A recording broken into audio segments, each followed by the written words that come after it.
Salut la famille, j'espère que vous allez bien. Vous vous rappelez de la déclaration de Cristiano Ronaldo? Pour lui, remporter l'Euro, c'est comme remporter une Coupe du Monde. Et voilà, il y a des supporters de Ronaldo qui sont venus dans les commentaires. Ouais, quand Ronaldo dit ça, c'est une exception. C'est exceptionnellement pour le Portugal. C'est pas comme s'il était en train de généraliser la chose. Il y a même quelqu'un qui a commenté en disant l'Argentine, ils avaient déjà 2 Coupes du Monde.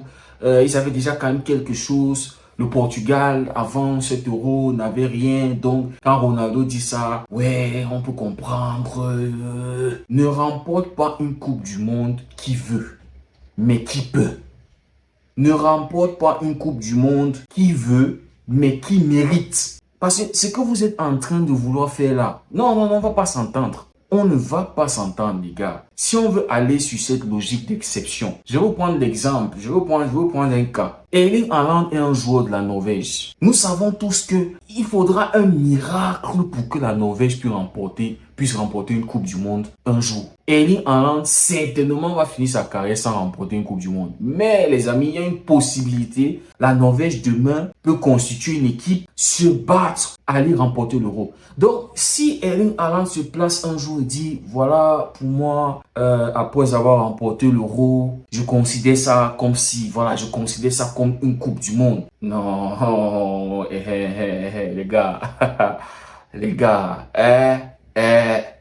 nous savons tous que la Coupe du Monde est la coupe la plus prestigieuse. Nous étions tous d'accord que pour qu'on considère soit Messi, soit Ronaldo comme le plus grand de tous les temps, bien sûr qu'il y a d'autres personnes qui disaient que même sans la Coupe du Monde, pour eux, Messi est le plus grand. Mais bon, la Coupe du Monde est venue seulement mettre la couronne. Donc, on était d'accord que pour qu'on puisse considérer l'un ou l'autre comme étant le plus grand de tous les temps, il fallait la coupe la plus prestigieuse, la coupe qui rassemble toutes les nations du monde. Les gars, s'il vous plaît, 2014, si c'était facile, si c'était comme vous dites, l'Euro, vous ne savez pas ce que ça veut dire de jouer l'Euro. Si c'était aussi facile de remporter la Coupe du Monde, on a tous vu la Coupe du Monde 2014. Comment Messi a joué cette Coupe du Monde, porté l'Argentine avec les autres jusqu'en finale. Mais l'Allemagne les a dit, mes petits, la Coupe du Monde se mérite. La Coupe du Monde, c'est pas un truc qu'on va juste te donner parce que tu es Lionel Messi, parce que tu joues bien au foot. Non, tu dois mériter. J'ai eu le cœur en miettes. Voir Messi perdre cette Coupe du Monde. Après la Coupe du Monde qu'il fait, il est le meilleur joueur de cette Coupe du Monde là. On se rappelle de ce que l'Allemagne avait fait au Brésil. Le 7-1. Un seul but du Brésil, Oscar. On se rappelle, les amis, remporte une Coupe du Monde qui mérite. 2018 encore, la France qui élimine l'Argentine de Lionel Messi.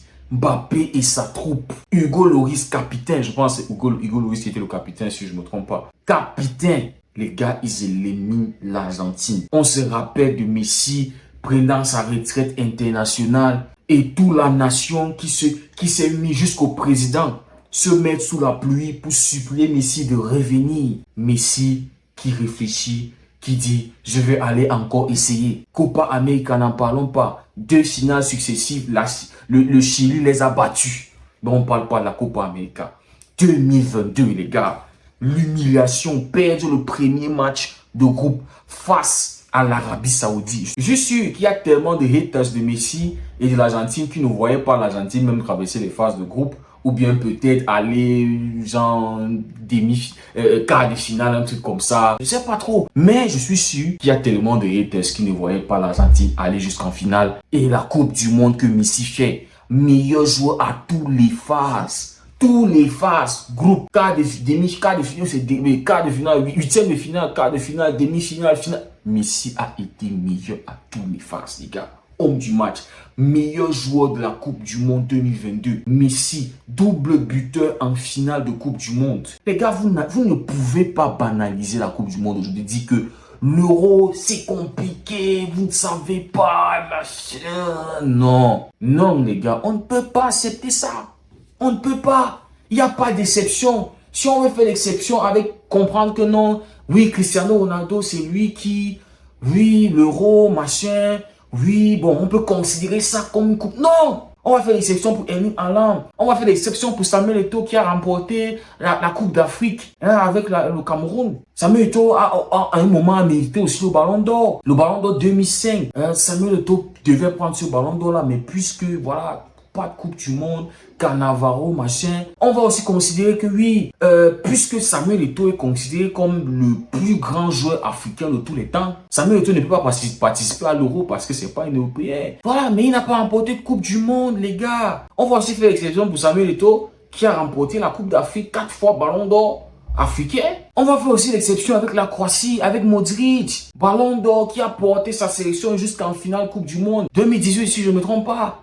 Les gars, et je suis sûr que vous, les pro-Ronaldo, vous étiez sûr que Ronaldo allait être celui qui allait remporter la Coupe du Monde avant Lionel Messi, ou bien Messi n'allait jamais remporter, puisque Messi n'avait pas remporté ni de Copa América, rien avec sa sélection. Ronaldo avait déjà remporté l'Euro, la Ligue des Nations. Donc, je suis sûr que dans vos têtes, vous étiez quand même sûr que non, c'est sûr que c'est Ronaldo qui va prendre la Coupe du Monde. Parce qu'on se disait que il va falloir que l'un soit Messi, soit Ronaldo remporte la Coupe du Monde. Ouais, pour Ronaldo, il sent qu'ils étaient confiants, non? Le Portugal va remporter la Coupe du Monde. Mais alors, Messi l'a éteint en 3 ans. Double vainqueur de la Copa América, remporté la finalissima face à la meilleure équipe de l'Europe, l'Italie. La meilleure sélection d'Europe, l'Italie. Donc, quand vous voulez mettre l'euro là, quand vous voulez mettre, vous dites que oh, votre euro, l'Argentine a battu votre champion, le champion d'Europe. Et puis, la Coupe du Monde 2022. 4 trophées, Messi. Si vous blaguez même, hein, Coupe du Monde 2026 là en Amérique, on va venir prendre la Coupe du Monde là. On va faire le back-to-back. Messi va faire le back-to-back. Donc, respectez la Coupe du Monde de Lionel Messi. La Coupe du Monde reste le trophée le plus prestigieux. C'est la coupe que tous les joueurs rêvent de remporter. Champions League, tout ça là, on remporte. On aligne. Le Real, ils sont avec ces 15 trophées. Ils sont en train de chercher le 16e. C'est un trophée qu'on aligne. Euro, tout ça là, ce n'est que l'Europe. Vous ne pouvez pas faire comme si les autres sélections, les autres nations n'existent pas. Que l'Euro, si... Non. Maintenant, dites à Ronaldo, il va falloir qu'il marque 2000 buts avant de terminer sa carrière, avant de mettre fin à sa carrière. Sérieux. Parce que c'est le seul truc sur lequel il s'accroche actuellement. Le seul truc où il va être devant Messi, c'est le nombre de buts marqués en carrière. S'il atteint les 1000 buts. Mais il va falloir qu'il fasse plus. Parce que je vous disais dans une vidéo, Erling Haaland est une menace, les gars. Erling Haaland est une menace. Actuellement, à 24 ans, Erling Haaland a marqué 256 buts en moins de matchs que Cristiano Ronaldo. 24 ans. Donc peut-être en terminant cette saison en cours, Erling Haaland sera à 300 buts marqués. 300. Ça veut dire peut-être avant de terminer sa carrière, il aura marqué plus de 1000 buts. Parce qu'il fait mieux que Cristiano Ronaldo à 24 ans. Il fait mieux que Messi à 24 ans en termes de buts. La seule différence entre lui et Messi là, c'est les passes décisives et le nombre de ballons d'or à 24 ans. Parce que même en termes de hat-trick, il fait mieux que Cristiano Ronaldo, il fait mieux que Messi. Les gars, Ronaldo restera l'éternel second et il doit accepter cette place-là. Parce que là, même en termes de but, il risque de terminer aussi deuxième. Éternellement second, éternellement deuxième. Donc les gars, je voulais vous dire, vous les pro-Ronaldo qui sont en train de me pourchasser dans les commentaires, s'il vous plaît, la Coupe du Monde, c'est la Coupe du Monde. C'est le plus grand trophée. Je pense que c'est le seul trophée en or même, si je ne me trompe pas. C'est le seul trophée collectif qui est en or. Si elle n'était pas importante, Messi allait déjà prendre sa retraite internationale. Et vous êtes en train de vouloir considérer l'Euro comme étant une Coupe du Monde parce que dans vos têtes, vous n'avez pas vu que Messi pouvait prendre la Coupe du Monde. Parce que pourquoi est-ce que quand Ronaldo a remporté l'Euro, personne ne disait que voilà, remporter l'Euro là, c'est équivalent à la Coupe du Monde. Donc là où on est là, Ronaldo, voilà, Ronaldo a clos le débat. Mais non, on s'est dit qu'il faut la Coupe du Monde. C'est la Coupe du Monde qui va mettre fin au débat. Les gars, s'il vous plaît, respectez la Coupe du Monde. Nous savons tous que la Coupe du Monde, c'est le trophée le plus prestigieux. Merci beaucoup pour votre bonne compréhension. Et s'il vous plaît, les pro Ronaldo, acceptez votre place. Voilà.